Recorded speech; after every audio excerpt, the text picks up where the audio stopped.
bawat sulok ng bansa, may kwento, may boses na nais marinig.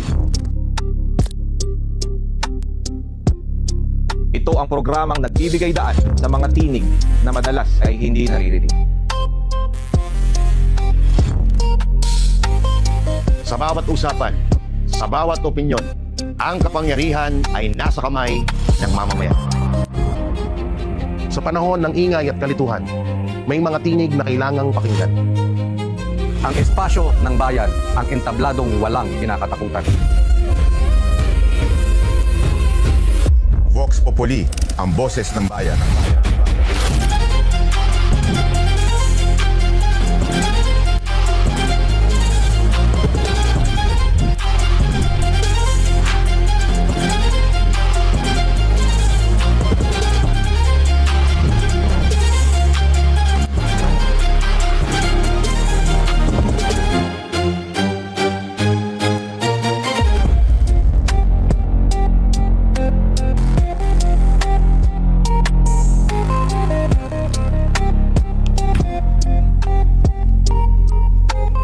Magandang gabi Pilipinas! Welcome sa tambayan ng tunay na opinyon ng taong bayan. Vox Populi, dito, boses mo ang bida. Sa bawat episode, sisilip tayo sa pulso ng publiko tungkol sa maiinit na usaping pambansa, mula politika, pamamahala, hanggang mga isyong direktang nakakaapekto sa buhay ng bawat Pilipino. Layunin ng Vox Populi na maging tulay ng tunay na boses ng bayan. Isang lugar kung saan ang bawat Pilipino ay may espasyo para magsalita, magtanong at makialam. At ngayong gabi, kami ang inyong host. Ako si Jay Guevara. Ako naman po si paring RJ. Ako si Master Judea. Ako naman si Banat Bay. Ako naman po si Boss Dada. Ako po si Coach Oli. Ano yung Ma'am kasama ko nito. Ikakargo na, ol, boss king, nakapin ko yung guest natin. Paliwanag mo na lang ha. Okay? Kaya tara na, makisali, makisa at makibahagi sa talakayang nagbibigay liwanag sa ating mga pananaw. Ipakita ang inyong opinyon, magtanong at maging bahagi ng pambansang diskurso. Ito ang Vox Populi, ang boses ng bayan. At live na kasama po natin ngayong gabi ang mala-impacta sa talino. Impact na sa Mala-impacta sa kabaitan at sa kagalingan. Ang pinakamabait. Yes. Ang pinakamabait na Marcos. Yes. Oh, Senator Amy Marcos. Hello. Magandang gabi po. Maraming salamat. Very happy to be here. First time ko dito, sa totoo lang, sa Vox Populi. Thank you. Sana maulit muli, no? Oo nga. Hindi pa nagsisimula. Gusto nyo nang maulit, ha? Maulit na eh. Kayo Umpisa muna natin. Oo. Kamusta naman po, Senator Amy? Kamusta naman po kayo? Kamusta naman po ang Senado? Mabuti naman, kaya nakakapagod ang Senado ngayon eh. Grabe, malala. Nakakahiya na nga kasi dadalawa lang yung batas na napasa namin sa napakaraming listahan ng priority. Maliban pa sa priority, dami pang mga iba pang priority outside of the 53. Ay, pero nakita naman ninyo, labis-labis ang politika. 4 ang aming Senate President sa loob ng 1 taon. Tama ba yun?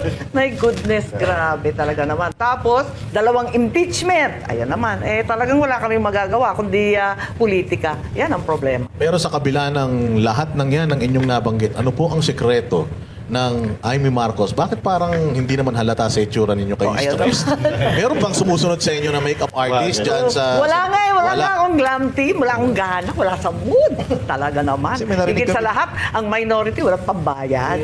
Wala, 0-0 na yung mga kwan namin, mga project namin, kakainis.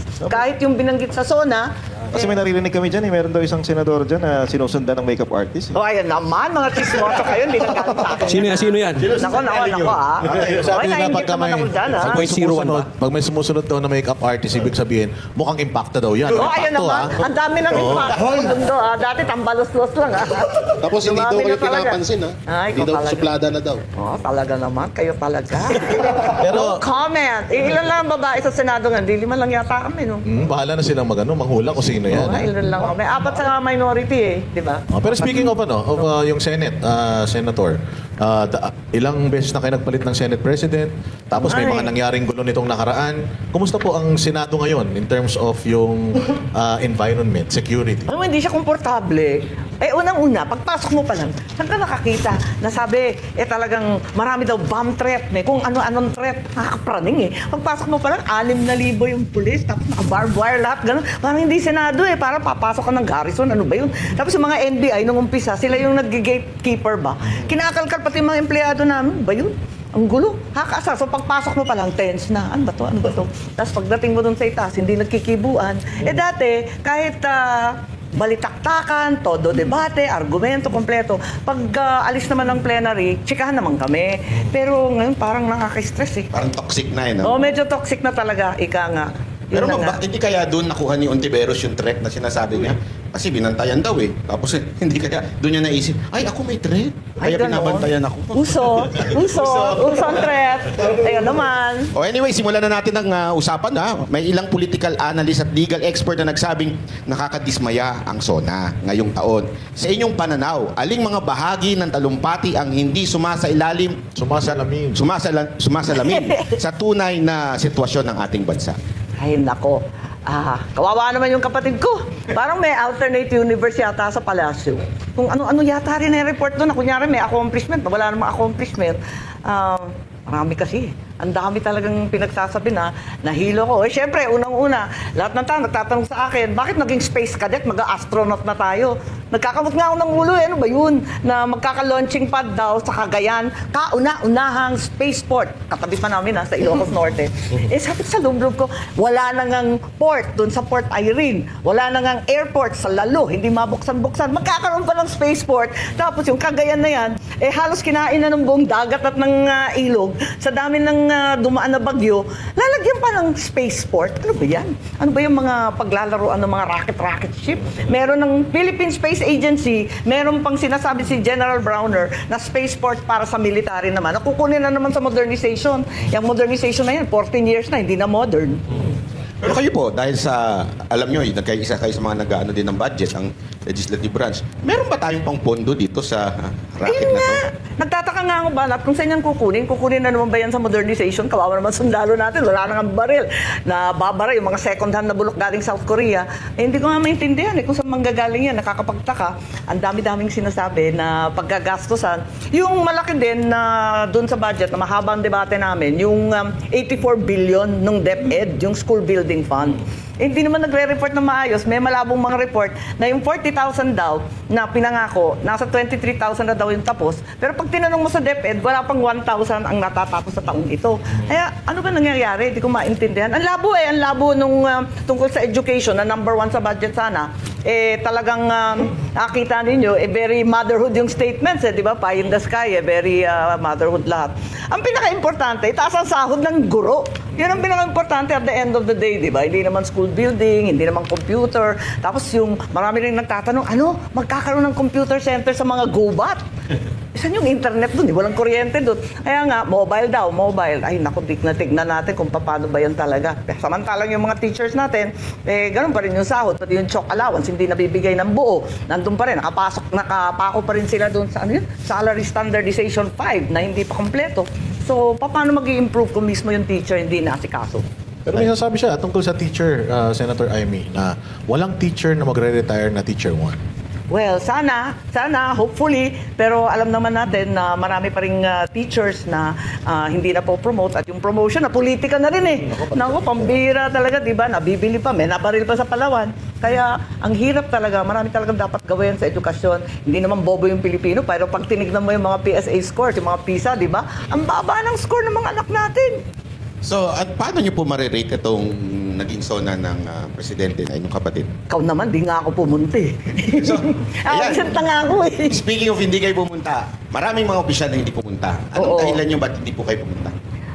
Hindi naman kami nag-usap sa minority. Sa totoo lang, hindi nga kami nagkita-kita. Kanya-kanya na lang. Nung dumating kami sa Senado, punta ka mamaya. Hindi. Lahat hindi. Ako, masama ang loob ko. Sa totoo lang, last year, wala akong gana. This year, mas lalo akong walang gana. Kasi kinakasuhan naman ang mga minority. Inuubos naman kami. Pagkatapos 2, kinulong. 1, fugitive. Tama ba to? Hindi naman yata karapat-dapat. Pero may picture, Palibasa, nagsasalita ng kritisismo, oposisyon daw. Ay, nako. May picture na kumakalat ang gaganda ng mga damit ninyo, kaya akala namin aatin kayo doon sa SONA eh. Hindi, damit ko nga yung mga punit-punit. Puro mga retaso yon. Sabi ko sa pinsan ko, kasi pinsan ko gumawa, pinatahi ko lang eh. Sabi ko, eto, isang katutak na retasong itim. Ibuo mo yan, gawin mong palda, at saka yung bulok na Barong. Tapos sabi niya, walang gana naman itong pinapagawa mo sa akin. Sabi ko, ganyan ang itsura ng ekonomiya natin, yan ang bansa natin, gutay-gutay, punit-punit, pira-piraso, tagpi-tagpi. Gawin mo na yan, wala na yan. At wala akong gana gumawa ng glamorosa. Wala sa mood eh. So regarding sa SONA po pa rin, yung racket, may tinanong kasi, di sinagot ng diretso, sabi common sense lang. Pero kung kayo po tatanungin, may benefits ba tayo makukuha or gain dyan sa racket o dapat mas unahin yung ibang bagay? Siguro naman, dapat unahin muna yung bigas, yung mahiwagang 20 peso bigas, na ewan kung bakit naman yung pinangako, naloka naman ako nung pinangako yun. Good pa ako nun eh. Medyo naniniwala pa akong may pag-asa noon. Abay, nagulat ako, paano magiging 20 pesos yan? Akala ko tutulungan natin na magsasaka. Paano magiging 20 pesos eh, yung abono kataas-taas, yung crudo kataas-taas, yung... Ayun, yun. Pinagmalaki sa SONA na yung excise tax na minadali nila sa Senate at saka sa Congress, minadali nila ng todo. Wala nang debate eh. Sabi nila, kailangan. Nung linabas yung announcement, ang tinanggalan lang naman ng excise tax, yung kerosene at saka LPG, yung inaasam-asam na crudo at saka yung gasolina, wala naman. Para pa kami nagpakamatay doon sa excise tax na yun. Sana, kahit bawasan yung excise tax, kahit mga lahati man lang, at pati na rin yung VAT, dapat tanggalin na rin para sa mga minimum consumers. Ang taas na naman eh. Di ba? Sabi nila, bumaba, taas. Di ko na nga sinusundan eh. Pero nagano po kayo ha? Nanood doon po kayo. Paano kayo nanood? Or saan kayo nag-monitor nung SONA ng inyong ading? Nate-tense kasi ako pag pagsasalita ang kapatid ko, na-stress ako. Yung ibang minority, nagtipon-tipon doon sa lugar ni Alan, Peter Cayetano. Ako sumunod na lang after. Kasi nagdadasal ako sa umpisa lagi, nane-nervous ako. Natakot ako kung anong sasabihin eh. Kasi yun nga, kung ano-ano yung mga racket, computer sa gubat, nakakakamot ng ulo eh. Samantalang kahit santo ka ang karamihan ng pamilya ngayon. Pero sinabi nyo kanina na naaawa kayo sa kapatid nyo dahil kung ano-ano na yung pinagsasabi niya. Sa tingin nyo may gumagawa ng mga sinasabi niya sa SONA? Oo, matinik naman yun eh. Marunong Sino naman kaya? yun. Ewan, maraming wibulong dun eh, di ba? Pero siya ang gumawa at naniniwala kayo siya ang gumawa ng kanyang speech. Oo naman. Pero sana mas fact-based at saka yung state of the nation. Alam naman ng tao kung anong kalagayan ng buhay nila, no? Sana medyo dikit sa nangyayari sa araw-araw sa bawat pamilya. Isa pang malaking pasabog nung sa SONA na yun ay yung kakasuhan daw ang inyong pinsan. Hindi daw siya presidente ng inyong pamilya. Yan. Oo nga, Ano ang nga. palagay po ninyo doon? Ewan ko, asa na yung pasabog? Tagal naman natin naghihintay, tapos na yung New Year, tapos na yung Pasko, di ba? Pasko dapat. Ano ba yun? Kung pasabog ba yun? Ewan ko. Pero Kayo, tingin nyo- anong bet ninyo? Sabi, gumagawa ng charges. Nagtataka nga ako, ang bilis-bilis kapag yung senador na oposisyon ng Turing. Bakit dito? Ang tagal-tagal. Sangkatutak na yung ebidensya.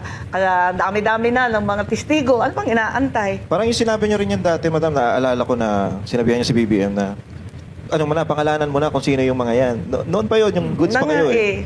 Asan na yung Hanggang ngayon, wala pa rin. pasabog? Pero sa tingin Ni nyo, Sen, Quitis, ni Posporo. matutuloy kaya yan? Makukulong kaya si dating speaker? Oo, parang hindi ako maniwala eh. Kasi yun nga, yung sabi na wala, kakasuhan daw. Ang binabanggit naman ng mga kaso, puro bailable. Tapos may bulong pa na may order daw sa DOJ na tagal-tagalan ng konti ang preliminary investigation hanggang 2028. Kaya yun. Nako po, ano ba yan? Pero Senator, ang daming kinabahan na dating speaker kasi walang pinangalanan. Ayun na Ang nga. sabi lang ng presidente natin, dating speaker. Oo. Pero hindi niya in-specify kung sinong speaker. Ang daming dating speaker. Buhay pa man yung karamihan. Si Sunny Belmonte. Ayun. Nandiyan pa Nandun. sila, Nandun sila. nandiyan pa sila Alan Lord Velasco, si Alvarez, si Cayetano na ngayon ay... Pero wala rin. naman nagduda eh kung sino. So, Diba? talagang ang tinutumbok nito yung inyong pinsan. Parang ganun na nga. Tapos yung mga congressman, nagpalakpakan. Nagpumalakpak ba sila doon sa part na yun? Tayuan, di ba? Palakpakan. Ay, paano na yung salamat kay Speaker na nagsasalita? Ewan ko, Paano na yun? mga resolution of the EC, di ba? Ako po, Ewan, ganyan talaga, utos ng pangangailangan. Wala rin kaso sa awa ng Diyos. At ang nadali, itong mga senador na malayo naman sa kusina, kung tutuusin, kasi sila naman ang gumagawa sa Mahiwagang Baykam. Ito ba nakakapagtaka sa SONA? Ang SONA dapat bibigay sa iyo, yung 5 libro yun naabangan namin 5. May yung budget, tapos yung expenditures, tapos yung budget message, tapos yung listahan ng mga kuan, yung mga plantilla. 5 yun 5 na books. At least yung malalaki, yung dalawang malaki. Wala nga eh. Sabi ko, ano ba nangyayari? Anong klaseng zona yan? Yung pinakamahalaga, yung budget, wala doon. Eh, nagtataka ngayon ako, bakit ganun ka-delayed? Sabi, baka sa kahulihan ng Agosto. Third week daw ng Agosto, maibibigay kasi hindi pa daw na-approve ng Malacanang. Eh, basta tayo nag-SONA para kayong SONA. Bago mag-SONA, dapat binibigyan Andun niya. na dapat eh, kasi aaralin na kagad yun eh. First item yun eh, most important bill yan eh. That's the most important law. Eh ano ba, pag-uusapan eh, hindi na ibigay. Ang duda ko, walang koleksyon. Kasi talagang bulok nga yung negosyo. Ayan, napakatumal ng negosyo. Puros biyahe na lang yung mga Taipan. Alis ng alis, mas mura daw kesa sa malugi ng tuluyan. Ayan, kaya nga eh, wala yung budget eh. Sabi ko nga, ano ba ito? Ba tayo nagsonang walang bit-bit? Ito pa, Senator Raimi, ito, isa to sa pinakamatinding nabanggit ng inyong ading. Hindi raw siya ang pangulo ng inyong pamilya, hindi siya ang pangulo ng mga kaibigan, kundi pangulo siya ng taong bayan. Oo naman. Eh, sino ba talaga ang pangulo ng inyong pamilya? At anong masasabi niyo doon? Kung nga maintindihan eh. Bakit pa sinasabi yun? Siyempre, totoo yun. Kung kakasuhan yung isang tao, ituloy mo na, wala nang pananakot, wala nang paandar, alam mo yun, Di ba parang ano siya? Parang rehash lang nung statement ni President Erap noon yun. Oo. Nung parang- walang kamag-anak, Oo, kapatid, walang pinsan, ganyan, hindi ba? Parang ganun nga eh. Ang hirap eh. Kasi ang inaasahan, pag, di ba, kasi 6-year term yan. First term, syempre, sasabihin mo, maraming salamat sa nahalala ko. Tapos yung second year ng SONA, ilalatag mo, eto yung mga priority, ito yung nagawa natin, ito yung mga quick wins natin, nagawa naman natin. Ikatlo, ganun din, kasi mag-election, ganyan, magsasalita ka mga ganyan. Tapos yung fourth, pag yung fifth SONA mo na, kinakailangan, i-report mo na lahat ng accomplishment na nakaraan. Kasi nakalimang taong nga na eh. Dapat mahaba na yung listahan na. Tapos sasabihin mo na, eto yung legacy ko, kasi next year, di ba? Next year, last na eh. So dapat, eto na yung mga habilin, di ba? Saka legacy. Eh hindi ganun eh. Kasi nga yung accomplishment, di ko nga maintindihan. Eh binibida yung mga tulay na naayos, pinagkabit daw yung sirang tulay, yung mga sirang kalsada na buo. Eh talaga matrabaho ng public works yan. Anong nakakasintak doon? Ano dapat i-report doon? Maintenance and repair lang yun. Hindi, meron daw po kasi pang yung last zone, doon na yung mga nakasuhan na si Romualdez. Ganon? Oh, hindi pa nakukulong.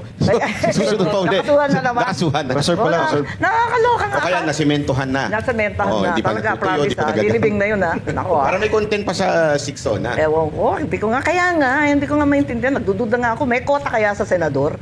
Parang ganun eh. Anyway, talagang medyo disappointing. Ayoko nagsasalita ng ganito kasi sa totoo lang, inasam-asam namin ng halos 4 na dekada. Ang hirap talaga ng pinagdaanan namin mula noong 1986 at marami na rin kaming natutunan, na kasanayan. At least may experience na kami, hindi na dapat nauulit yung mali, ano?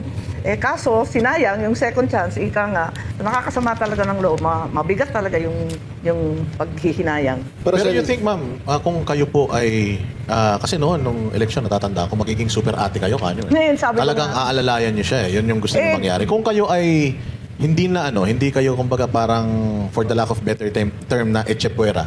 Sa tingin po ninyo, magaguide nyo ng maigi yung inyong kapatid. Hindi sana tayo. Well, hindi ko naman sinasabi na alam ko lahat. Pero at least, yung mga priority ng tao, ng ordinaryong tao, na siya rin ang tinuro ng aking ama, dapat unahin yun. Unang-una yung peace and order.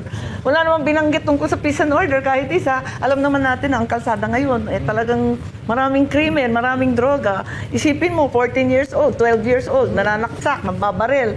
Paano ka naman yan? Talagang there's something wrong, hindi ba? Tapos yung droga, ang mura na.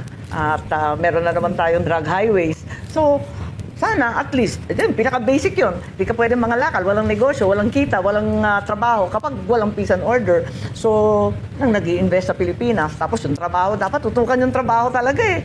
Wala talagang kikitain at habang walang sweldo, syempre, tataas din ang krimen, ang pagnanakaw.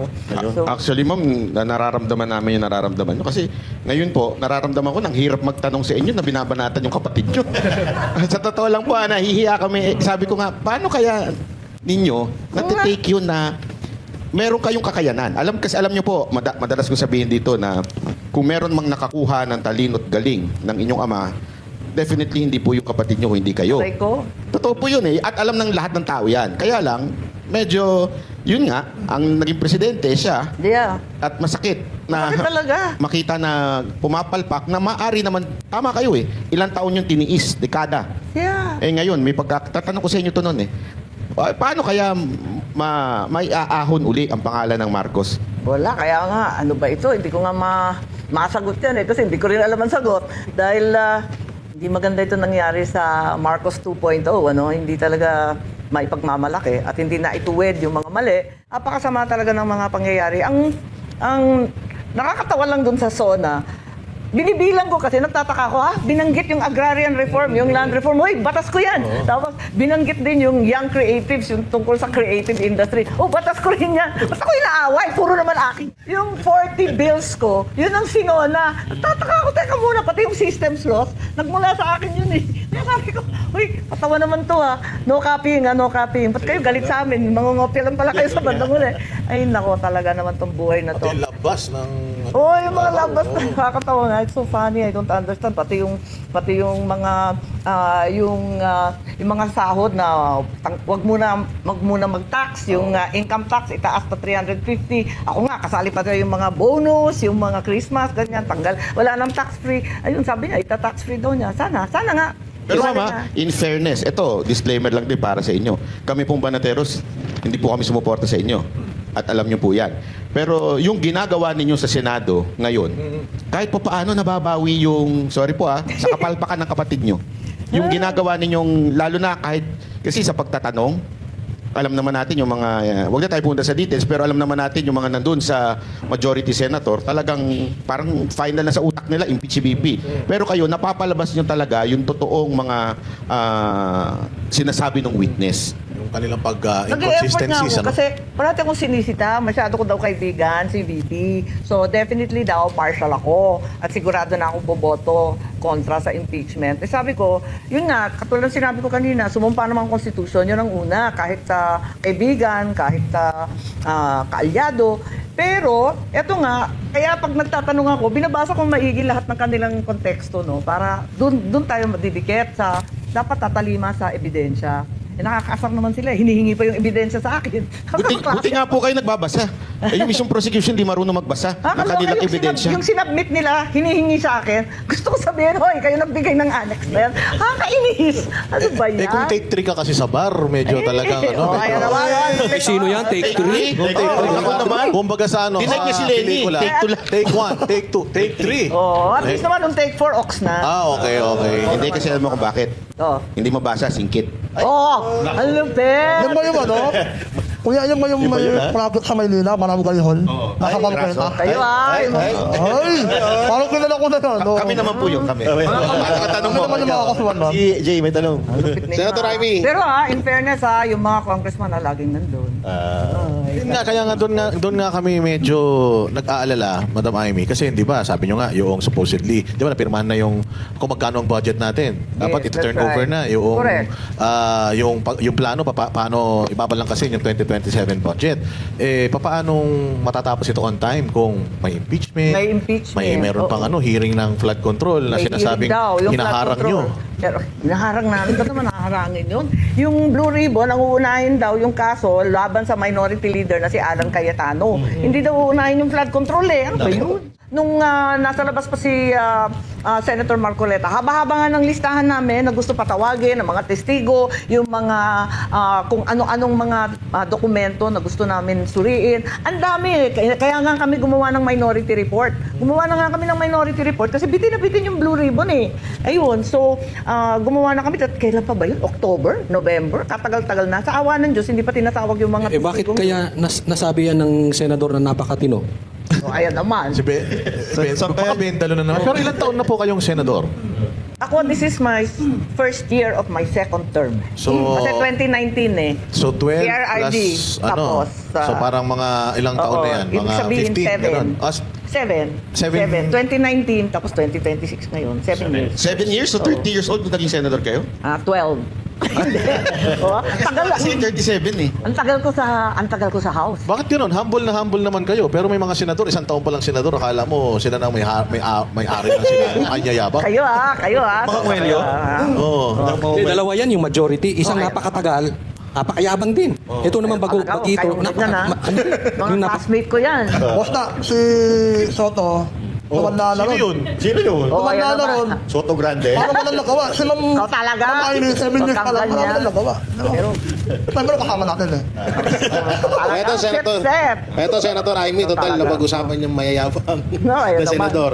Paano masisiguro ng Senado na ang mga investigasyon at panawagan para sa pananagutan ay mananatiling patas at hindi naaapektuhan ng politika? Ay nako, talaga naman. Yan na nga ang aming problema. Umpisa pa lang, umaalma na ako eh. Kasi yung mga investigasyon nga, parang kung minsan may utos, nagkasundo na kayo, tapos mamayang konti, ay hindi na pwede. Dapat ganun ang pinag-usapan natin. Eh, parang may utos galing sa ibang lugar. Parang ganun.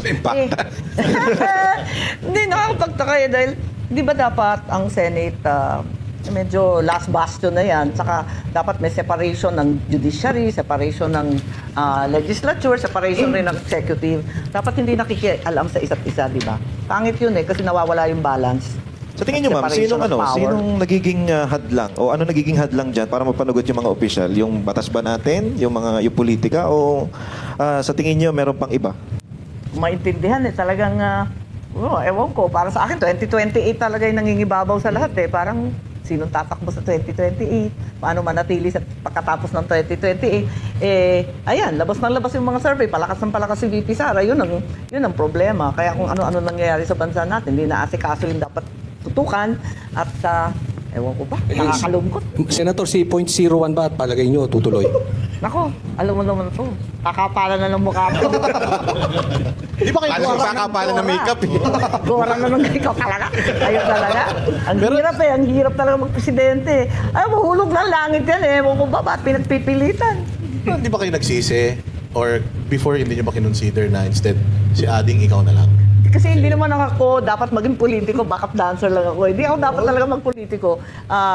Ayaw na tatay ko. Pareho rin siguro si PRRD, ayaw niya yung babaeng anak. Parang ganun. Protective kasi ang ama sa babaeng Pero- anak. Malupit at brutal kasi ang politika. Siyempre, ayaw mo i-expose yung babaeng anak. So, dapat talaga si Bongbong. So, nasa utak ko si Bongbong. Ang papel ko lagi, campaign manager, media, ganyan. Basta backup.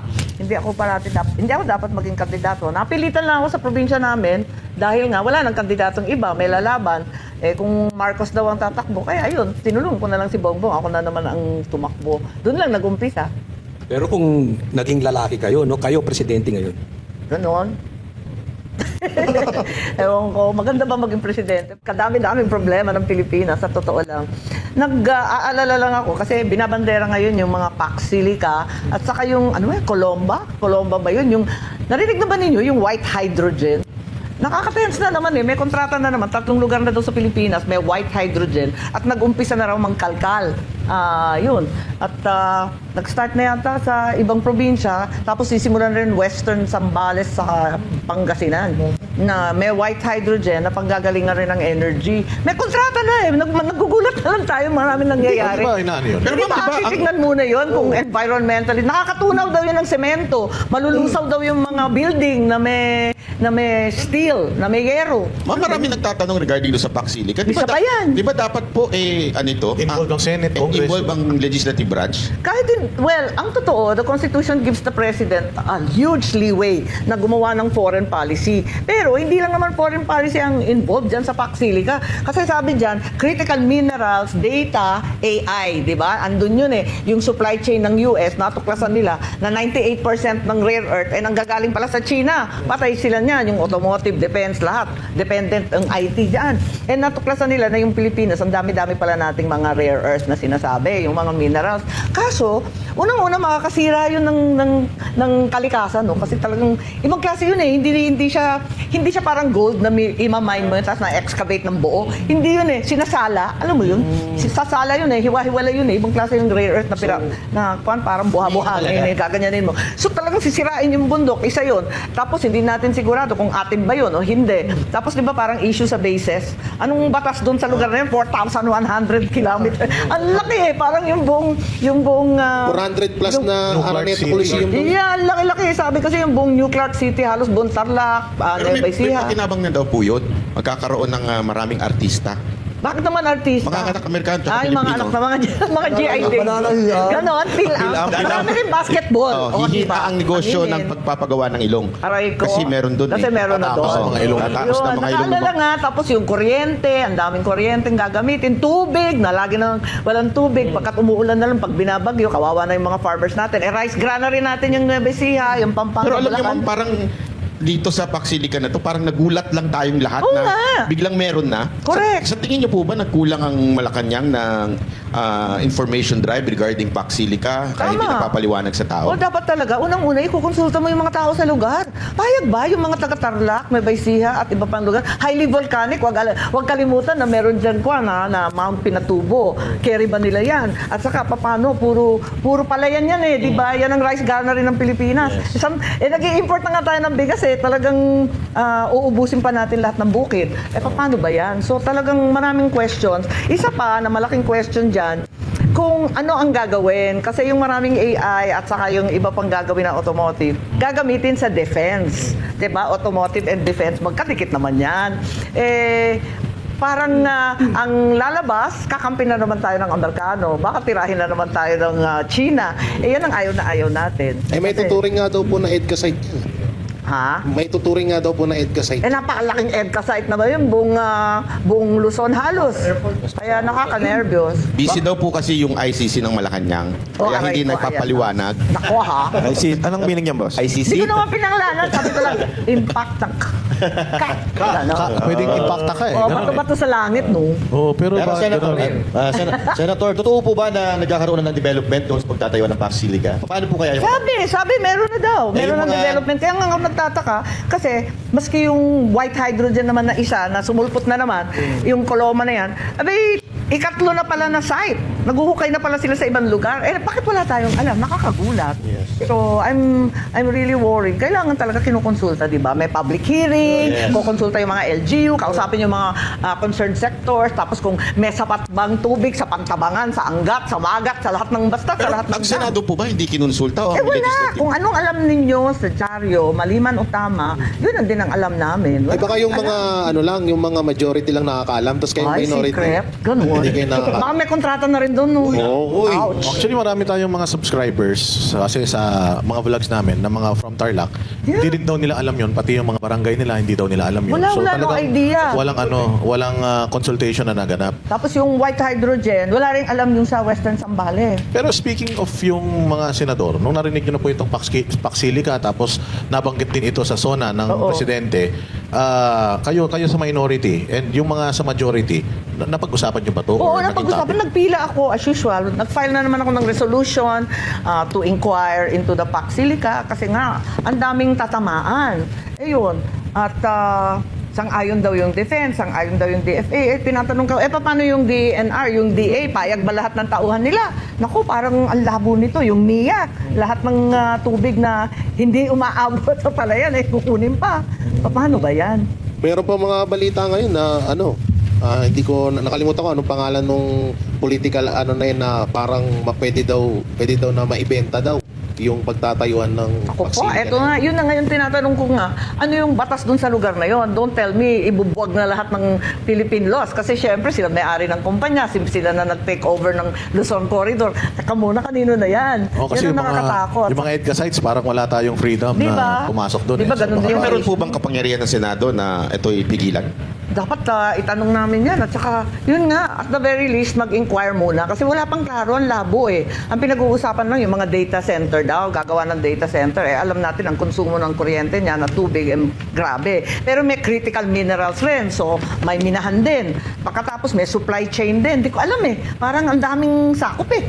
Sobrang daming sakop. So, tignan natin. At kinatatakutan talaga ng Central Luzon. Alam naman natin, kawawang-kawawa na yung mga farmers natin. And hindi pinag-uusapan, hindi maganda sabihin, pero nababalitaan ko from time to time. At malapit ako sa, syempre, I represent a rural constituency. Puros gulay sa amin. Nabubuhay kami sa palay, gulay at saka OFW. Di ba? Yan naman ang buhay ng Ilocos. So, ang mga farmers parating tumatawag, nagtatanong. At kung minsan, dati, nung governor ako, nagpapatulong. Pwede ba patulong, magbenta ng ani? Ayun, walang problema, sige, magbenta ng ani. Ngayon, tumatawag na ulit. Sabi ko, ano anong maitutulong dyan? Magbebenta tayo ng ano bang produkto natin? Ma'am, hindi na. Give up na kami sa agriculture. Hindi kami tinutulungan. Pwede ba, tulungan na lang kami na magbenta ng lupa. Give up na sila eh. Kaya, ang lungkot talaga ng sitwasyon ng agrikultura natin. Hindi pa naman busy ngayon si dating Senator Cynthia Villar. Oo, wala siya. Birthday niya kahapon. Oo. Baka Ang head namin si Kiko Pangilinan. Siya ngayon ang sa agriculture. Yun ang problema kasi talagang hirap na hirap sa agrikultura yung abono nag times 4 ang presyo from 800 3,000 pesos na sako. Paano ka naman yan? Tapos yung pahirapan yung tubig and yung crudo na hindi naman binabagsak ang presyo sa excise tax at sa VAT. So hirap talaga. So nasa kwan na tayo, nasa nivel na tayo na halos lahat tayo talagang ini-import. Panay-import na tayo ulit eh. Sibuyas, baboy, import ng import. Pinaligiran tayo ng tubig pero lahat imported, galunggong, lahat na. information nga si Banat pa tungkol dun sa mga baboy, di ba? Yung mga hog Di ba yung mga raisers. baboy, yung hog raisers, wala na rin. Una, tinamaan ng ASF. Magkakaling kayo ng ASF, hindi naman nag-restock, hindi naman nagtulungan. Tapos mag-i-import. Samantalang yung ASF galing sa imported yun eh. Liempo yun na frozen. Yun ang pinanggalingan ng sakit eh. Wala naman sakit dati. Ito medyo Ang mabigat pa, wala pang biosecurity. Kasi alam naman natin ang karamihan ng baboy dito. Hindi naman sa baboyan na, bakit yung hog bakit racing na lang? maramihan. Yung mga 6, 8 sa likod ng bahay, di ba? Gano'n naman sa probinsya. Tapos tira-tira naman ang pinapakain. Hindi mo naman masasabi na talagang maaring i-impose yung biosecurity sa bawat bahay. Actually, ma'am, nag-ano na nga yung mga hog racer ngayon, sabi nila, talagang pinatay sila. Pinatay. Pero mag-aalaga na daw sila ng buwaya. Oh, ayan naman. Yan kasi Matagal daw kumakain. mamatay yun eh. Marami talaga daw buhaya ngayon. Lumalagana. Oo, lalo na doon sa batasan. Oh, ayan Madali daw, naman. madali daw, Yan. madali daw mabuhay Sa dalawang paa. Kahit hindi mo pakainin, nabubuhay daw yun eh. Oo, matindi ha. Pero ito, Nagkalat pa rin. Senator, medyo personal lang. Bilang kapatid ng Pangulo at kasapi ng minority bloc, paano nyo binabalanse yung katapatan nyo sa pamilya nyo at sa inyong tungkulin bilang isang independent na Wala senator? na yata akong balanse eh. Kasi hindi na rin ako pumupunta sa Malacanang, matagal na rin eh. Kasi ang hirap naman. Kung hindi ka masyadong oo nga, ganun, may ganun. Oo, may mga lumilipad, ganyan. Pero yung pong yung mga anak ninyo, Yung mga anak ko, minsan pumupunta kasi magkikita-kita sila ng mga pinsan nila. Yung nanay ko, binibisita ko na lang kasi yung nanay ko, 97 years old 2 weeks ago. Tanda na eh. So, binibisita ko na lang siya. Pero, yung pupunta-punta sa Malacanang, parang sobrang plastikan to. Hindi ko Pero na alam kinaya. naman, Ayaw na aware- ako makita eh. aware pa naman po yung mother ninyo sa Yun ang sa nga conflict problema. ninyo. Kasi tinatago namin, syempre, parati akong nagsasabihan, tulungan mo na lang si Bongbong. Sabi ko, pilit nga ako magtumutulong. Ayaw naman makinig. Mahirap yung, syempre, pinakamahirap pa pagsabihan yung ayaw marinig. Yung nanay ko naman, pinapagalitan ko na nga yung mga yaya. Ang problema, ang galing-galing mag-YouTube eh. Pinapanood pa kayo eh. Nakakainis eh. Hindi marunong eh. Marunong yun sa TV niya na-discover niya yung YouTube. Paulit-ulit pa, memorize pa niya, verbatim. Ang tira. Mahirap din po kasi talaga pagka usually dahilan ng away ng magkapatid, yung asawa. Oo. Kung may tanong si Juday. Sino ba talaga yung Sino ba kasi talaga yung impacta? Kapag naman si Bongbong, wala namang problema doon. Parati naman mabait yun. Yun ang mabait eh. Parating oo lang ng oo. Pero kapag pagkatapos nun, wala naman nangyayari. Ayan Sabi na nga nila, naman. ma'am, Na-overrule eh. Oo, pag sino yung katabi, yun ang nag-aari. Ewan ko, sino ba? Ewan ko, ayan. Maraming nagtuturoan sa palasyo ngayon. Hindi ko na nga maintindihan sino magkakakampi. Ayan, sila. Di ba yung PICC po is project po yan ng pamilya no? Oo, PICC. mami ko. Oo. Hindi, sa Malacanang may PICC. Oh, ayan ka na naman. Oh, mabad ninyo. Hindi mo pwede sabihin. Pero ito yung tanong ko. Isa po kayo sa naging pinakamalakas na kritiko ngayon ni Pangulong Bongbong Marcos. Pero ano po yung naging turning point bilang isang kapatid, imbis na manahimik, kayo po ay tumuligsa sa administrasyon ni Pangulong Bongbong Marcos? Wala, totoo. Nag-umpisa yan nung... actually, ang aga niya, nagkakaduda. Nung eleksyon pa lang, parang ina-out na ako. Pero hindi ko naman pinapansin gano'n. Hindi mo ako sensitive eh. Sabi ko, wala, busy lang, politika. No problem. Sige lang. Tapos panay nga naming gawa ng kalokohan, yung Kape Chronicles, yung Lenlen, yung mga kalokohan ng mga satire. Yun na lang ang tulong ko kasi hindi naman ako kinukumbida sa mga convoy, hindi naman ako tinatawag. So sabi ko, yan na lang yung tulong ko, yung sa online. Magloko-loko na lang kami doon, pagtawanan na lang. So yun. Tapos, napansin ko, ang aga-aga pa, 2022, nagtataka na ako kasi budget nerd ako. Tinitingnan ko na yung maigi. Bakit sobrang laki ng unprogrammed funds sa budget? Tinitingnan ko na siya. Sabi ko, uy, wala nang COVID. Nung COVID, lumobo yan eh. From magkano lang yun. Tapos naging 100. Paano si Presidente Duterte? Walang choice. Kasi nga, babayaran yung healthcare workers, bibili ng bakuna, kung ano-ano. So yun, lumaki ng konti. Pagkatapos noon, 2022 na, 2023, bakit ang laki-laki? Sabi ko, ba't ang laki niyan? Wala namang COVID. Bakit puro unprogrammed? Wala naman tayong pera. Anong kalokohan yan? Tapos, yung pinakamalala, naalala ko, tinanggal na si Presidente GMA, di ba? Tinanggal nung Mayo ng 2023. Tapos, nung Agosto, Setyembre, nag-umpisa na, binabakbakan na si VP Sara, yung tungkol na sa impeachment, confidential funds. Pero talagang hindi ko nakinaya nung March 11, 2025, talagang hindi ko na siya kinaya talaga totally. At sabi ko nga, kung ICC na ang maghahari sa Pilipinas, surrender na ako sa administrasyon na to. Give up na yung soberanya, wala na yung pagkatao at kalayaan ng bansa. So yun. So, pero ngayon, Sisi na naman. yan. ICC na naman, nakakaatal dyan. Nakakaatal. in connection to that conversation. So kumalas na ako noon sa Alyansa. Kumalas na ako earlier. Tapos nung Marso talagang, actually nung March, papasok na ng eleksyon ng Mayo, wala na sa isip ko yung mga panya. Nakatutok ako sa investigasyon. Kung maalala ninyo, ako nag-investigate sa Committee on Foreign Relations para lahat ng kampanya. Tutukan muna natin paano dinampot si Presidente Duterte. Bakit nakidnap to? Anong nangyari? So nagkaroon kami ng 3 hearing. Pinagbawalan yung mga cabinet member na umaten. Mag-isa ako nag-hearing doon. Paano ko kampanya na?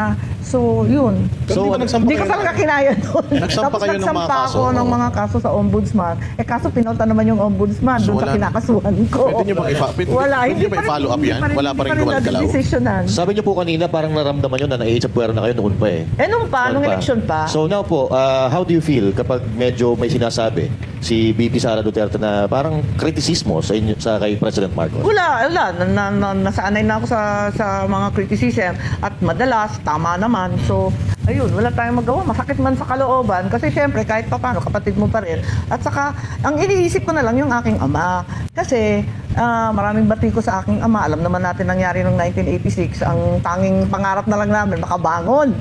Isipin mo, naging pangulo pa. Tapos ganito pa ang mangyayari. Kaya iniisip ko na lang, at least may mga anak pa naman ako, kahit paano, at least may, ano ba tawag doon, may sangay ng Marcos na hindi naman sumasang-ayon sa katarantaduhan ng kalokohan, ng kung anong pang-aapi na ginagawa. So naging talaga, naging parang nung una okay naman, tapos biglang nung nagkaroon ng pangarap itong inyong pinsan, nagsimula kay Gloria, tapos biglang naging ganito, naging sideways. Wala, na yung naging takbo worse natin. ng worse Naging malala ng malala Ma'am Eileen, sa kaliwat kanan. Naalala ko pa yung isa pang nakakaloka, yung PI. Naalala ba ninyo yun? PICC ba yan? Hindi yan yung PICC, iba yan. Yung PI, yung Okay. People's Initiative. Nalimutan ko, yung umpisa January, di ba? Ako na naman, ayaw ko, swerte ko naman kung bakit ako na naman nag-imbestiga noon. Sa Davao pa nga kayo nun eh. Oo, pumunta pa kami sa Davao. Tapos may mga resibo pa sila kung magkano nakuha nila. Ano ba Hindi yun? pa po ba si dating Speaker Romualdez lumapit sa inyo at sinasabing, huwag mo naman kaming banatan, tigilan mo naman. Hindi po So ba? parang nagganon, tapos nagpapaabot sila yung ibang congressman, sinasabihan ako. Sabi ko, okay naman, hindi naman itong personal, wala akong magawa. Andyan sasalita yung mga tao. Wala po dalang maleta naman. Nung pinipigilan kayo, wala? Wala, bakit? Tapos ngayon, sa mga senador, lahat nagkakalabitan, kinausap ako, tinawagan ako ni ganito, alam mo ako lonely, walang tumatawag sa akin. Ito na Tanong ako, ma'am. Sa kaliwat kanan ng problema na kinakaharap niyo, meron pa ba kayong mga polisiya para supportahan sa bumbong? Marami naman marami akong parating linalagay, like yung mga utang ng mga tao sa Land Bank at saka mga DPP, wag mo nang singilin, medyo bigyan mo na ng liberality, yung mga ganyan. Tapos yung mga awas o sweldo, yung pag-ibig, yung mga PhilHealth, wag mo na iawas sa sweldo, ibigay mo na sa tao yung kanilang sweldong buo, makatikim naman ng buong sweldo at ang tataas ng bilihin. So all of that really support yan sa administration. Kung makinig sila, yun talaga ang makakatulong ka agad-agad. Yung VAT, at least yung VAT, yung gasolina mababawasan sa point of sale, doon mismo sa gasolinahan. Kasi yung excise tax, yung iba nagsasabi makikinabang dyan, yung mga dambuhalang korporasyon. So, all these things, syempre, marami tayong iniisip para lang makatulong. Ngayon, hindi naman nakakasira yan. Constructive criticism naman yan. At yun naman talagang dapat gawin. Kasi itong nangyayari sa Middle East, Hindi naman to first time na nagkaroon ng gulo sa Middle East. Nung panahon ng tatay ko, 1974, di ba, nagkaroon na ng OPEC embargo. Ayaw magbenta ng oil. Pagkatapos noon, nung time ng 1979, Iran Revolution, wala na namang oil. So, ang totoo, nangyari na sa atin to. Kaya yung mga asyong aksaya, ewan ko kung sa si Chiquito, may mga ganun pa. O, ikaw, pinakamatanda. Naabutan mo, di ba, nasa dyaryo yun. O, yung mga in denial dyan, nakakapagpasok kayo, ha? Sino ba yun? Yeah, yung mga ganon, yung kilala yun? binabatok-batukan siya kasi mamaksaya siya sa kuryente, sa tubig, ganon. Kasi yun nga naging government program na magtipid tapos mag-convert sa mas matitipid na Pero effective po yun, Yeah, it worked, 'di ba? Kasi parang kinamumuhian siya tapos kinukot siya ganon. Naging sine pa nga yun eh. And then all the other things and then umabot sa 1984, nasa 34% na lang ang dependence natin sa imported oil. Ngayon, lumobo na, nasa halos 50%, puro imported. Noon, meron ng mga geothermal, nag-umpisa na yung mga solar, mga kung ano-ano. Kung bakit tayo pa urong? Yun ang nakakapikon. Senator, fake news yung sinabi niya ha. Hindi ko inabot yun. Yan. Si Tito Soto yung inabot ko. Ayan. Kayo talaga. Sorry. Kayo talaga. Nako. Ano bang comment sa SONA? Nakakaloka yung SONA? Speaking of, yung SONA naman po, Nahilo ako dun. kasi syempre, ang taong bayan, ine-expect din talaga si Senator Marcoleta sa SONA. And alam naman natin na gusto nyo silang maka-attend sa hearing or at least makaboto. So, do you think kung nandoon po si Senator Marcoleta, mas magiging maganda yung takbo ng hearing? Well, sa hearing ng impeachment? Sa hearing ng impeachment. I think, pero mahirap sabihin. Kaya nga, we're pushing ngayon na sana makapag-participate si Senator Marcoleta, si Senator Jinggoy, na makapag-participate. Eto, pilay na nga kami, wala rin si Senator Bato. So, hirap nga kami. Gustong-gusto nila magtrabaho. In fact, humihingi pa nga sila ng mga TV screen o at least laptop man lang na maaari nilang sundan at maibigay yung kanilang mga opinion. Ilang impeachment na po yung na-anuhan ninyo, na samahan ninyo? Eto, yung iba marami na eh. Sina Loren, Opo. sina Tito Soto, si Ping. Ayun, matagal na sila sa Senate. Ako, second round to ni VP Inday. Di ba nung July kami?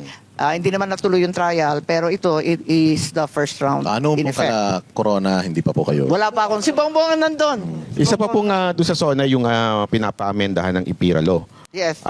Kayo po ba, suportado niyo po yun? Ngayong nagbigay na ng statement ang ilang power supplier na medyo hindi kaya, sabi. Sino magpapasan? Yun Oo, naman nila. paano daw ba yun? Yung system loss. Kayo po, pabor po ba kayo sa amendahan ng yung IPIRA? EPIRA law talagang kailangan baguhin na. Yun talaga, masyado nang antiquated siya, no? Nakakailang dekada na yun. Congressman pa ako, yun na yung EPIRA law. At saka nakikita namin sa Ilocos, effort kami sa Ilocos na magkaroon ng renewable, ng malinis na panggagalingan ng energy. So meron kaming solar, meron kaming wind energy. Ang problema, distribution. Andyan, produce, tinatapon na lang ang kuryente kasi hindi naman ma-distribute. Hindi naman namin ma-transport sa ibang lugar. Sayang yun kasi nakaimbudo lahat doon. So dapat paltan yung EPIRA na pwedeng i-obliga na i-upgrade yung transmission and distribution lines, paghiwa-hiwalayin, i-review talaga yung EPIRA. At sabi nga nung iba, naging vampira law na yan eh. Sobrang tagal na. And then yung sa systems laws naman, alam naman natin na malaki dyan yung Meralco. At yun nga ang pinagdidiskitahan. Yung iba sabi, patay ang Meralco dyan kasi ang daming, ano ba tawag doon, yung sa atin dito sa Manila, yung nilalako, yung mga walang kamatayan jumper dito sa Maynila. Kaya patay ang Meralco. Ang sabi naman ng iba, papayag ang Meralco dahil pagkakataon na nila bumili ng mga electric co-op na malaki ang utang at hindi kaya bayaran. Kasi di ba lumaki yung lugar na sakop nila. Ewan ko, maraming kwento. Pero sa akin, ang systems loss crazy. Dahil bakit ipapataw sa tao yan? Hindi nga nagamit. It's not used and furthermore, may VAT pa. Nga. Ano ba yun? Doble-doble. Pero ang sabi po kasi ng mga distribution ng electric, paano yan? Kung nawala yun, hindi naman namin kayang karguhin yun, at magsasara na lang kami. Yun ang pananakot nila. Yes. Ang isang possibility yung sinasabi nila na katulad sa ibang bansa, na i-subsidize Correct. ng gobyerno. Agree po ba kayo doon? Pinag-usapan namin yun sa Senate na diskusyon, pati computation nun, hindi naman kalakihan eh. Kung tutuusin, hindi naman kalakihan. Yung ibang electric co-op na talagang kumikita, dapat at least bigay na nila. Yung iba naman na talagang medyo hirap, pwede naman maghati-hati sa gobyerno. So, I think there's a way to do it. Yun nga lang, yung Meralco talaga ang biggest issue dyan kung ano talaga ang pwedeng gawin. isa pang kinakatakutan po ay yung dahil nga doon sa law of supply and demand, yung sa PAC Silica, posible pang lalo pang tumaas. Lalala pa yun. Kasi Lalala pa yun. uubusin nila yung... Uubusin nila. Oo, hihigupin nila lahat ng kuryente. Pero kasi yung mga systems loss na yan, to a great extent, kasalanan rin ng ating mga elektriko, bakit hindi sila gumawa ng pansamantala o kaya yung mga plano kung mag-bog down. So, maraming issues dyan na palagay ko, hindi naman dapat ipataw sa tao yan. So, they should find the way. Kung gobyerno man yan, maghati-hati ba sa well-earning na mga electric co-op or kung sino ang maghati. Pero I don't think it's fair na babayaran ng tao yung hindi nila ginamit na kuryente plus yung tax doon, yung VAT doon. Tapos may issue pa sila sa solar. Parang Hindi gusto ba- nilang kunin. Pati yung hindi ba yung 4-piece? Parang meron tayong extrang binabayaran dahil yung mga 4-piece Oo, beneficiaries. That's right. Isa pa Plus, yun. plus. Ang daming plus. Kaya kinakailangan talaga alamin kung ano nangyayari. Pati sa gasolina, kung na-unbundle natin yung sa kuryente, yung mga fees at yung di ba, panay ang increase ng gasolina, i-increase pa, gasolina at diesel. Pero hindi naman natin alam kung anong dahilan ng pag-increase. Bakit sa ibang bansa, yung dagdag is only what? Is only like 20-30%. Halos di nga nila nararamdaman eh. Bakit tayo umabot yung diesel from 42 pesos naging 137? Dapat paliwanag naman yun. Bakit nalang biglang nagising na lang tayo, 137 na, tama ba yun? Tapos, tamang-tama pa nun, nung lumiyab yung gera, Marso, di ba? That was February 28 Marso, kasagsagan pa naman ng pagtatanim at anihan. Naku, sabi ko, ano ba ito? Paano ba to? Eto na yung ani. Yung iba naman, sabi ko, ang gulo talaga wala nang krudo. Yung mangga sa amin, sa Ilocos, nalalaglag na lang yung mga mangga, walang kumukuha. Wala naman daw silang pambayad ng krudo na i-truck sa Maynila. Sayang, nakakaiyak eh. Hindi kaya nasasakop na kaya tayo ng sindikato, Senator Ray? So, isa pa yon. Anong klaseng sindikato? Yan sa pagtaas ng mga gasolina na yan. Mga impacto. Oh, ayan naman. Talaga naman, nagliparan na ba yung impacto? Yun na nga dapat alamin kung ano ba talaga nangyayari. Isa na lang kasi yung refinery natin dati, 3. Ewan ko ano nangyari. Pauro nga Pilipinas Petron na lang ang may-ari ng iisang refinery natin. So, yan, talagang maasa lang tayo sa kanila. Pagkatapos yung iba na nag-i-import, ayan, nagtataka ka rin di ba? Kasi ang dami-daming maliliit na gasolinahan sa probinsya na never heard. Siguradong smuggled yun Di ba? Magtataka ka talaga Ang dami-dami na never heard, di ba? Yung mga pangalan nila na... Lalo dyan, ma'am, sa may, anong tawag dito, sa may, sa taas nyo? Ng Ilocos? Hindi, yung ano? Cordillera, Cagayan. Oh, yeah. Sa amin, ang dami. Dami dun maliliit. Tapos papunta rin sa Mindanao. Mga never heard din. Magtataka ka, tas ang mura sa Mindanao. Doon sabi ko, saan kaya galing to? Palagay ko katakot-takot na smuggling yan. Kaso, kung dumaan sa customs, hindi na smuggling yun. Official na yun. O eto, Senator Amy, may iba naman po. Matagal na ninyong isinusulong ang food security. Saan bahagi ng sektor ng agrikultura dapat maglaan ng mas malaking pondo ang pamahalaan? Well, ang maliwanag, unang-una, walang agricultural investment. Walang nag-i-invest sa bukid. So, for example, yung irigasyon natin, isang malaking racket na lang. Yung irigasyon, nung pinatayo yung Pantabangan, it was the biggest in Asia. Pero lumiit na lang siya ng lumiit, halos wala na siyang tubig. Pagkat yun nga, umuulan na lamang pag bagyo. Ayun, yung Magat, wasak-wasak na rin yung sa Isabela. Pagkatapos yung Angat, sila pa rin. Hindi nadagdagan. Yung sana sa Iloilo, yung Halaor, hindi pa nadadagdagan. So, there's no investment in the countryside. Kasi nga, sino mag-i-invest na hindi nga kumikita? Yun ang problema. So the government should really invest. And then yun nga, yung mga post-harvest. Nakikita naman natin yung mga palay, di ba? Dinadaanan natin sa NLEX. Hindi naman maayos. So we lose 23% of all our harvest doon sa post-harvest. Ang ayos-ayos sa Vietnam, sa Thailand, ang gaganda ng kanilang mga mill, mga rice mill, ayos-ayos. So yun, madami tayong problema sa agriculture, walang investment. Ang pinakakawawa pang sektor, yung mga isda, yung mga mangingisda. Unang-una, yung coastal natin is 2.5 times poorer than any other sector. Punta ka sa anumang coastal, di ba? Talagang hirap. And then sasabihin pa ganito pa, climate change pa, mayat-maya sasabihin, bawal magpalaot. Paano ka naman nun, wag mo nang kakain ng mga bagets at bawal Pinipigilan pa daw magpalaot. tayong mangisda dyan sa South China Sea. Tama. Yung mga, nandami, Vietnamese, Taiwanese, Chinese, name it, kompleto sila, nandyan sila. And even Jensan, na dating number 1, 2 na capital of the world. Nako, nangungulelat na rin. Kawawa talaga. So, we really have to invest, tutukan talaga yung agriculture. At yun nga, hindi na maganda sabihin, pero from time to time, nakakadinig na ako ng farmer suicide, katulad ng India. nung nakaraang taon, mga 6 ang nabalitaan ko. Nagpadala na lang kami ng tulong, pero masamang signos yun malas yun di ba? At talagang nakakalungkot. Pero sa tingin nyo, ma'am, balanse ba yung relasyon natin sa US at China? Ano ba to? Kailangan ba nating baguhin yan? Tayo yung host, di ba, ng ASEAN. So sana, pagkakataon sana yon, kasi naging outlier tayo, parang outside the kulambu tayo sa ASEAN. Kasi yung ASEAN talagang naninimbang na dapat hindi sila kakampi sa one side or the other side. Ang gusto talaga nila, in the middle lang sila. Siyempre, kapitbahay mo yung China. At the same time, gusto naman nila ng tulong ng US. So good shot sila all around.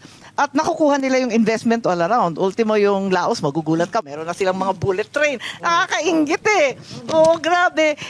Tayo, wala pa. May racket. Magkakaracket tayo, ma'am. Oo, malapit.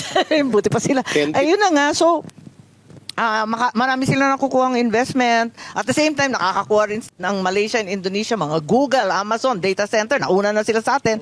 So, ang sa kanila, huwag tayong masyadong kakampi sa US kasi parang dinadala natin yung gera ng US at saka ng China sa ASEAN. Pati yung mga kapitbahay natin, nanganganib, natatakot sila. Bakit daw pinapalapit dito? May edka-edka pa tayo. So nagagalit sila. Sana, pagkakataon nitong ASEAN presidency, it should have been an opportunity to talk to our neighbors. Kasi, di ba, kapitbahay yan Barangay Asia yan Dapat kakampi mo. Pero nabanggit niyo po na itong problema pagdating sa foreign policy ng Pangulo. Do you think it's the President o yung mga taong amuyong niya sa paligid na kampi ng kampi sa Amerika at away ng away sa China? Sino kaya itong nagpapahamak sa atin? Hindi ko talaga maintindihan Talagang, kasi, unang-una, personal na lang, yun nangyari sa amin noong 1986, na tinangay kami ng mga Amerikano. Kidnap din yun na dinala kami sa Honolulu. Kung, ayan, yung matatanda katulad natin. Baka naalala pa ni 1986. Hindi maganda yung experience namin. Pag wala ka ng silbi, out ka na. Ganun talaga.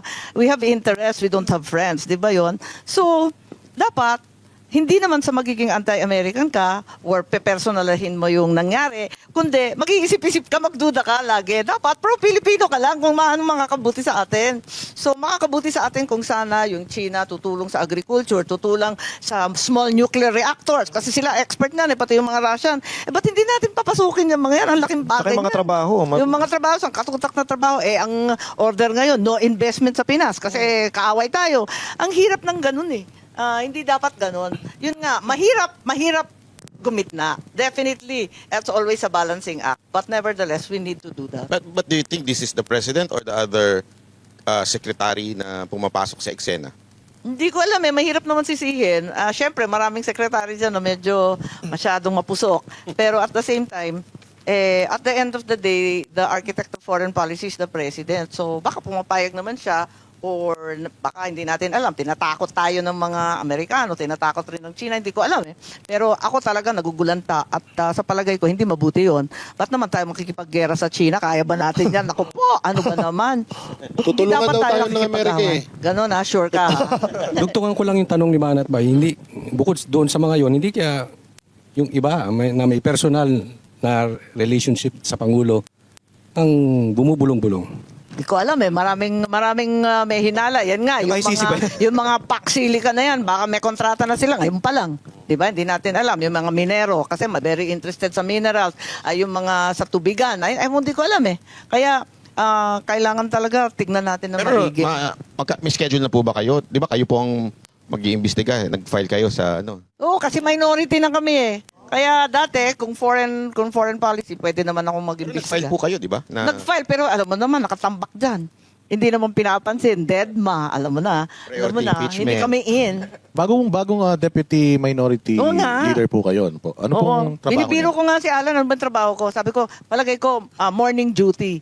Kasi parang si dating Pangulong Duterte rin si Alan Junior yun Talagang gabi yun.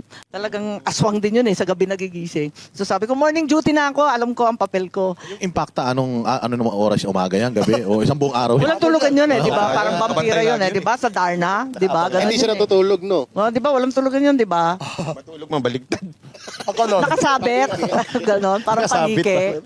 Mami, tanong ako, kung kayo ang gagawa ng national budget, ano to? Nako ha? Miss Universe. Parang Miss Universe. World peace. Ano yung tatlo yung prioridad? Tatlong priority lang. Kung hari kayo Aking pagkagawa. priority, well, pinaka-basic na priority, peace and order. Kasi yung bago nating defense strategy ngayon, dati puro NPA, kaliwa ganyan, may Mindanao secession, puro domestic issues. Para magbago ito, kasi ngayon, external aggression, di ba? Natatakot tayo sa China, andyan din yung issue ng Taiwan at ang Amerika. So dapat tutukan nyo na at the same time, yung street crime natin, na nabanggit na natin kanina, at yung droga, nagkalat. So syempre, pinaka-basic lagi, peace and order. Ikalawa, at hindi naman ito lalayo, kasi ito ang magbubunga mula sa katahimikan at seguridad, jobs. Wala tayong maayos na trabaho, na Tama. maayos. Alam nga naman lahat, food delivery na lang na mga college graduate. Madami Tama po ba yun? madami pong trabaho na bigyan yung administrasyon. Ang daming Yan. troll ngayon. Oh, ang daming troll. Full-time troll. Troll Correct. farm, oh. Troll farm. Yan ang Tsaka talagang namamayagpag. Tsaka Senator, dumami Kanya-kanyang ang mga, troll farm. mga pusher. O, ayan, dumami ang pusher. Correct. Nako. Doon po sa criminality, doon muna tayo sa una. Anong edad ang gusto ninyo sakali doon sa ma-amendan sa juvenile law? Yes, alam niyo yung edad to a certain degree, kasi nakakasama ng loob talaga yung nangyari sa bayan pa ng nanay ko. Kasi sa Tacloban, kilala ko yung mga taga San Jose. Wasak yung lugar na yun nung panahon ng Yolanda. Bagong-bago pa lang yung senior high school at yung high school building. Nakakaiyak talaga eh. Anyways, para sa akin kasi, ang issue kasi dyan, it's not even the edad eh, the 14 or 15. Kasi hindi naman pwedeng babaan ng babaan na yung sabi, ang utak ng tao, di ba, nagde-develop hanggang lampas 20. Siyempre, we can lower it, that's one. But at the end of the day, ang talagang problema is yung rehab. Paano ba i-rehabilitate yung mga bata? Kasi alam naman natin, hinahalo na lang sila sa preso, dun sa matatanda, lalong lumalala, yung mga may pag-asa pang bumait at tumino, ay nako, historically, nakita natin, pag release, nag-of age na yung bata, paglabas, criminal na rin. Balik na naman siya sa loob kasi doon ang kinagisnan niya, doon siya lumaki. So I think at the end of the day, it's not just the juvenile law na ibababa natin, which we can do, at palalawakin natin para sakupin yung mga magulang at saka yung mga in charge, yung mga guardian. Kasi dapat responsibilidad rin nila eh. Ngayon hindi sila damay eh. Hindi naman pwede yon, dapat damay sila. But I think the pinaka-importante talaga, magre-reform ba yung mga batang yan? Pag kinulong, yun ang tanong. So dapat kulungan pang bata. Yeah, yung talagang rehab na totoo. Hindi yung iban yung social media, iban yung mga Roblox, ganyan. Well, Kasi may ganun eh. Ang nangyari yung Roblox at saka yung Gorebox, di ba? Yung Gorebox yun. Actually, nagkaroon kami ng investigasyon dyan. Tapos binigyan pa nga namin ng taning ng 3 months para meron silang safeguards. Dapat bantayan din yung mga yan eh. Kasi yung DICT, etc. Alam naman natin na may, ang tawag nila, mga groomers. Mga predators, Mga nagre-recruit ng terorista online, nagtuturo sa mga bata. So, it's not just the game. It's also keeping an eye on all those evil, sinister people online. Dapat trabahoin ng DICT, CIC, all of those guys. Dapat din pati TikTok bantayan eh. Oo. Dumadami scammer, Dumadaming nagbebenta scammer. na ang Totoo pangit ka. naman, Oo. art to art ng art to art. Pagdating iba, Oo, totoo. Ang dami Grabe. nagti-TikTok. o pagkita mo, kaya nga, maganda, di ba? Sa pagtingin mo sa TikTok, tapos pagdating sa personal, kamukha ni Auntie Claire. Hindi po Kayo ba kayo, talaga, hindi po ba kayo dapat gumawa ng batas na Oo nga, ang tawag na ng mga anak ko kasi ang hilig-hilig ko mag-online shopping. Araw-araw na lang may dumarating na bubudol. Nakakaasar. Less filter, no? Ipagbawal ang filter kasi ang daming Delikado. naloloko eh. Kayo talaga. Kasi meron mga sa vlog ang gaganda. Correct. Pero sa totoong buhay mukhang impacta. Di ba? May ganun eh. Oo. Oo, sa vlog. Oo, di ba? Sa Yung vlog. itsura niya, di ba? Ang Parang ang kinis. bata. Oo, ang Pagdating kinis. dun sa media, ang video. Oo, Grabe itsura. AI pa. Oo, kahit anong damit na no? Pangit, ano? Naka-enhance kayo. Teka muna ako, medyo naguguluhan lang ako, Sen, ha? Oh, ano na? Sino ba talaga yung impacta? Kasi hindi ako makasunod. Kanina pa sila ng impacta ng impacta. Kayo talaga. Kalaban ni Darna. Kalaban nito. Pero ano ba sino ba yung impacta na yan na taga Palasyo? Nasa loob ba yan ng Palasyo o madalas Ewan, nasa hindi ko labas? alam. Wala namang binanggit, no? Ba't nagagalit? Ayun nga. Free ata yan eh. Aray ko. Ayan, bato-bato sa gate 3. Kayo Pero talaga. naman, effective ah. Kasi siya, ang kanyang trabaho, asarin si BP. Pero kayo isang bitaw lang, grabe, galit na galit Ay, siya. talaga. Kahit media, pinag-iinitan niya na. Ay, wala akong binanggit ha, kayo ha. Hindi, Ba't kayo may mali yun nga siya? din po ang pinagtataka namin kasi naputol yung ano nyo, yung sasabihin nyo sana. Pero in-assume niya na siya yun. O baka gusto rin niya talaga na siya yun. Kasi Kaya naman. KSP siya, ganun. Naputol Gusto niya namin lagi yung pwede naman si ano yun, si Lisa eh. Pwede. Oh, ayan oo, naman, oo. kayo talaga. inamin niya. Kaya kayo nakakasuhan, mga walang yaki. Kaya nililinaw namin kasi ako talaga nalilito dun sa dalawa. Eh. Ito talaga. Sino ba talaga, si Lorna o si Fe? Baka may ICC, meron pang PICC, may lumalabas. O, padami ng padami. Ano ba kayo? Nandito na rin lang. Conjugated. Naputol kasi eh. Yung parang kinate. Ano po ba yung kasunod nun? Ewan. Eh, dito, kung hindi sasabihin ni Sen, may video kami. Sinabi niya doon, mamaya ilalabas. Wala akong sinasabi Kayo talaga Pagkatapos, alam niyo, gusto niyo malaman? Panoorin niyo yung vlog ko bukas. Ayan. Go, Banat. Mas Go, mauna ka go, mamaya. Banat. Malalaman nyo kung sino. Ano? Pero, Pero- yung ano, yung kapatid, yung ipakta na yung pong kapatid ninyo, hanggang ngayon, wala pa silang napipili na tatakbo or kanilang i-endorse sa 2028. Iba-iba yung mga pangalan naririnig ko eh. Paiba-iba eh. May nakita nga ako eh. Oh, sino naman? Yung pong inyong hipag, parang pinupush din nila Oo, na pinpush din nila. maging ano, Tapos, tumakbo. ang dami. Tapos yung mga cabinet member. Paano po kung nakipag-ayos sila sa inyo before 2028 at humingi ng tulong na I doubt. Naku, hindi naman makikipag-ayos. Naku, kayang-kaya na nila yan. Ang lakas nila eh. Tapos hindi- yung mga hindi nyo cabinet tutulungan, member. Pero, eto nga, ang dami na nangyari, ang dami ng paninira, ang dami ng kaso. Pero pag tinignan mo naman yung survey, ang tibay-tibay pa rin ng oposisyon. Kaya malaki ang problema nila talaga kung sino-sino fino-float nilang pangalan na puros nagsasabi na, I am ready to be president. Ba't yung mga nagsasabing, I am dead man ready? naman yung tao. Parang wala Ano naman. nagsasabi? Maaawa ka eh, kawawa naman eh. Mamaya ang matutuloy dyan yung impacta. Nako, Hindi, pero speaking of the survey, kita naman natin tika mo na naman yung survey, di ba? negative talaga ang inyong kapatid. Kaya nga, lungkot Pagdating eh. sa trust rating, lahat Tapos negative. lahat ng kakampi, nakita mo naman pati yung matitibay na senador, biglang bagsak na. Pero kayo po, anong gusto ninyong maalala ng mga Pilipino sa inyo? Bilang isang Marcos na at the same time kritiko ng inyong kapatid, anong gusto ninyong maalala sa inyo ng mga kababayan natin?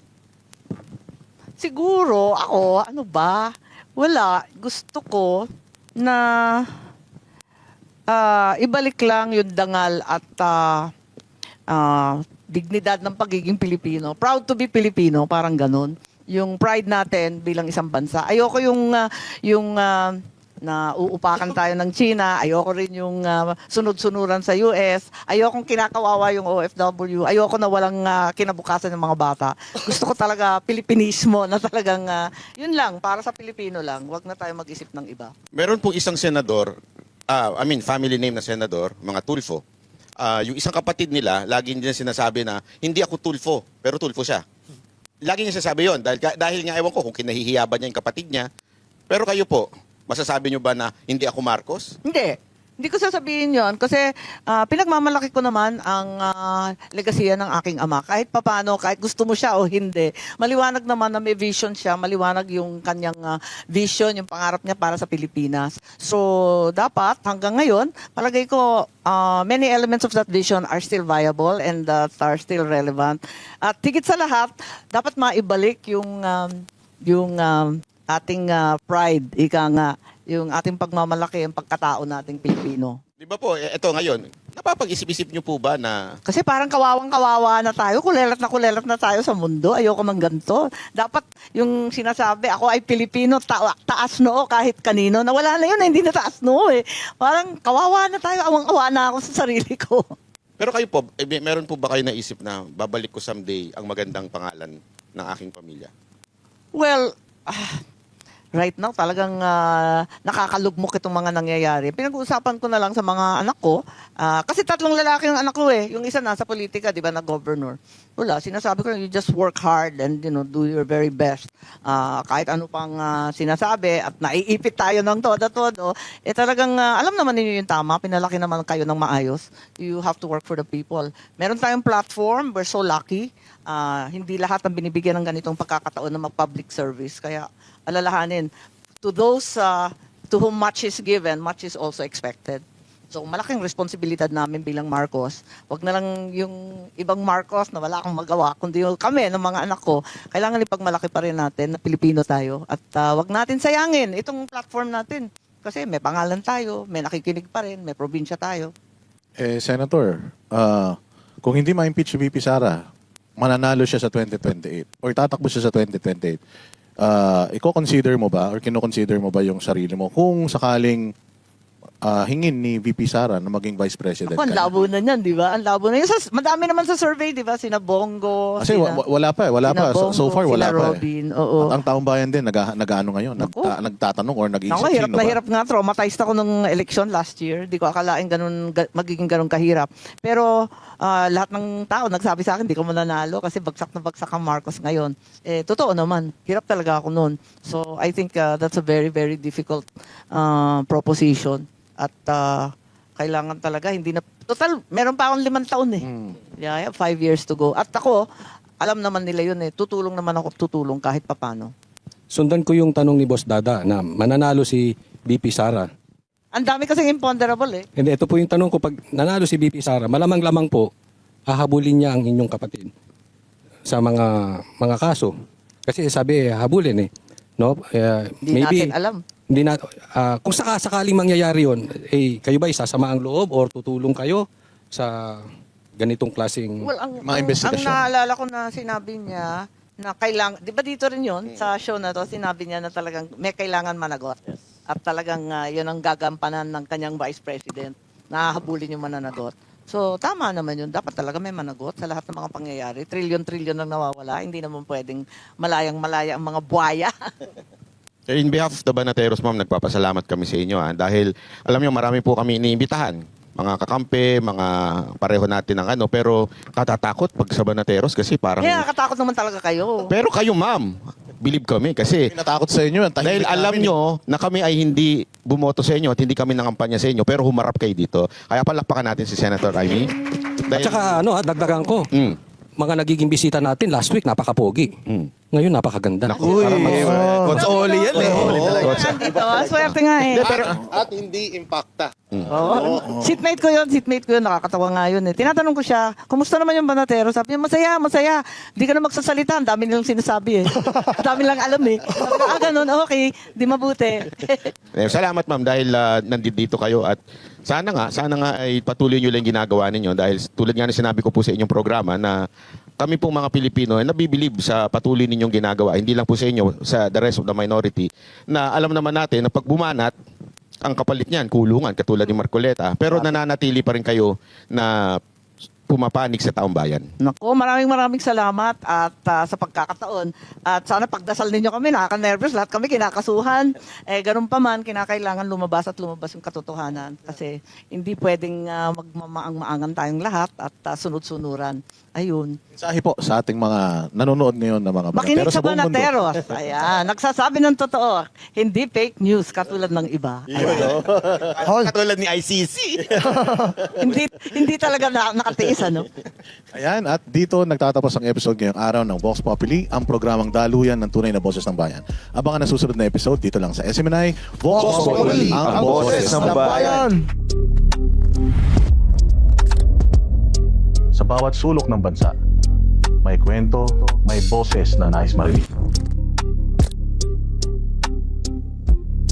Ito ang programang nagbibigay daan sa mga tinig na madalas ay hindi naririnig. Sa bawat usapan, sa bawat opinyon, ang kapangyarihan ay nasa kamay ng mamamayan. Sa panahon ng ingay at kalituhan, may mga tinig na kailangang pakinggan. Ang espasyo ng bayan, ang entabladong walang kinakatakutan. Vox Populi, ang boses ng bayan.